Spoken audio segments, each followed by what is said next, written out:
Graduation एक ऐसा time जब आपको लग रहा होता है कि अब आप अपनी ड्रीम लाइफ स्टार्ट करेंगे।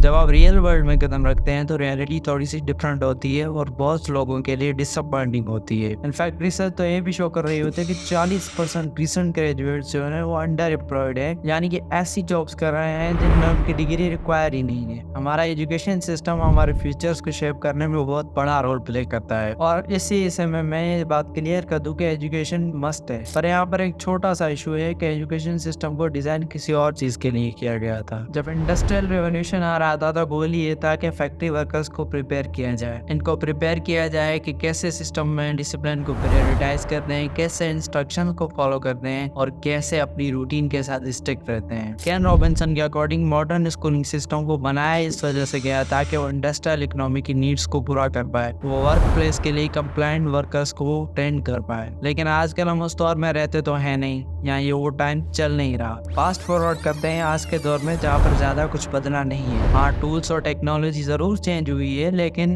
कोर सिस्टम आज भी वही है। ये सिस्टम इस तरह है कि लोगों को प्री एग्जिस्टिंग रोल्स में फिट करना है, ना कि उनकी इनोवेशन और क्रिएटिव थिंकिंग को इनकरेज करना। वर्ल्ड इकोनॉमिक फोरम के अकॉर्डिंग 2030 में जो टॉप नीडेड स्किल होंगी उनमें क्रिएटिविटी, क्रिटिकल थिंकिंग और इमोशनल इंटेलिजेंस शामिल होगी। पर क्या इन चीजों को हमारे ट्रेडिशनल एजुकेशन सिस्टम में प्रायोरिटाइज किया जा रहा है? बिल्कुल भी नहीं। और यही वो कॉन्सेप्ट है जिसको रेट रेस कहा जाता है। हम जैसे ही अपनी यंग एज में आते हैं तो हमें कहा जाता है कि अच्छे तरीके से पढ़ो, अच्छे कॉलेजेस में जाओ, अच्छे ग्रेड्स लो और अच्छी जॉब लो। लेकिन इन चीजों का रिजल्ट क्या है? और ज्यादातर देखा जाए तो ये सब इतना स्मूथ नहीं होता। हम में से ज्यादातर लोग स्टूडेंट लोन के बोझ तले आ जाते हैं, फिर एक जॉब से दूसरी जॉब सिर्फ अपनी एक्सपेंसेस को मीट करने के लिए भाग रहे होते हैं और उन हजारों लोगों के साथ हमारा कंपटीशन होता है जो कि ये सारी चीजें कर रहे होते हैं एग्जैक्टली सेम। और फेडरल रिजर्व का एस्टिमेट ये शो कर रहा है कि यूएस में ही सिर्फ 1.7 ट्रिलियन डॉलर डेब्ट है स्टूडेंट लोन्स को लेके। इसके बरक्स अगर आप मंथली वेजेस या सैलरीज पे देखें तो सिर्फ 0.3% ही बढ़ी 1979 से लेकर अब तक, इन्फ्लेशन को एडजस्ट करते हुए। स्टैंडर्डाइज्ड एजुकेशन सिस्टम का मेजर इशू ये है कि हमें बॉक्स में फिट करना सिखाता है। आपको कैसे सिस्टम को फॉलो करना है, कैसे इंस्ट्रक्शंस को फॉलो करना है वो सिखा रहा होता है। क्रिटिकल थिंकिंग या अपने थॉट्स या क्रिएटिविटी को एडमायर करना यहाँ पर बिल्कुल भी नहीं होता। आप खुद एज एन एग्जांपल ले लेंगे, ट्रेडिशनल एजुकेशन सिस्टम में इस चीज को एडमायर किया ही नहीं जाता और अगर कहीं पे उसको थोड़ा सा भी एडमायर किया जाता है तो वहाँ पे उसको लेके क्रिटिसिज्म बहुत ज्यादा होता है। इस चीज का रिजल्ट ये होता है कि लोग उन जॉब्स में आ जाते हैं जिनका उनको कोई भी इंटरेस्ट या पैशन नहीं होता, सिर्फ अपने सोशल एक्सपेक्टेशन और अपने डेब्ट्स को मीट करने के लिए। इनफैक्ट एक सर्वे के पोल में ये रिवील किया गया है कि 34% यूएस के वर्कर्स अपने काम के साथ इंगेज्ड होते हैं। और फिर जब आप इस साइकिल में आ जाते हैं तो यहाँ से निकलना बहुत इम्पॉसिबल सा लगता है। तो अगर सोल्यूशन क्या है? एक बात तो मैं बताना चाहता हूँ कि एजुकेशन तो जरूरी है लेकिन सिर्फ इसको ट्रेडिशनल वेज पे रिलाई करना ये कहीं नहीं लिखा हुआ। आजकल एजुकेशन तो बहुत ज्यादा एक्सेसिबल है। कोर्सेरा, स्किलशेयर और यूट्यूब जैसे प्लेटफॉर्म आ चुके हैं जो कि 10 साल पहले तो सोचना भी थोड़ा सा मुश्किल था। इनफैक्ट ड्यूरिंग पैंडेमिक कोर्सेरा के एनरोलमेंट में 600% से अबव एनरोलमेंट्स नोट की गई थी क्योंकि लोग अपनी स्किल्स को अपग्रेड कर रहे थे और कैरियर्स भी शिफ्ट कर रहे थे। आप कोडिंग सीख सकते थे, आप अपना ब्रांड लॉन्च करना सीख सकते थे और आप अपनी कैसे कंपनी लॉन्च कर सकते हैं सिर्फ और सिर्फ अपने लैपटॉप से ही सब चीजें सीख पा रहे थे। एक और सोल्यूशन ये है कि आप अपनी स्किल्स को डाइवर्सिफाई करें। एक जॉब पे रिलाई करने से अच्छा है कि आप और भी बहुत ज्यादा वेज को देखना स्टार्ट कर दें। आप फ्रीलांसिंग को देख सकते हैं, आप गिग इकोनॉमी को देख सकते हैं, गिग वर्क्स को देख सकते हैं ताकि आपकी पैसिव इनकम जनरेट हो। इंटरनेट के आने से बहुत ज्यादा पॉसिबिलिटीज आ चुकी हैं और शायद जो चेंज आ सकता हो वो सिर्फ हमारे माइंडसेट से आ सकता हो क्योंकि एजुकेशन सिस्टम के आइडियाज और रूल हमेशा सेम रहे हैं। आप आउटसाइड द बॉक्स सोचें, आप क्रिएटिव रहें और चीजों को अडॉप्ट करना शुरू कर दें और स्किल्स को अपग्रेड करने में और स्किल सीखने में अपना ध्यान जरूर दें। मैकिंजी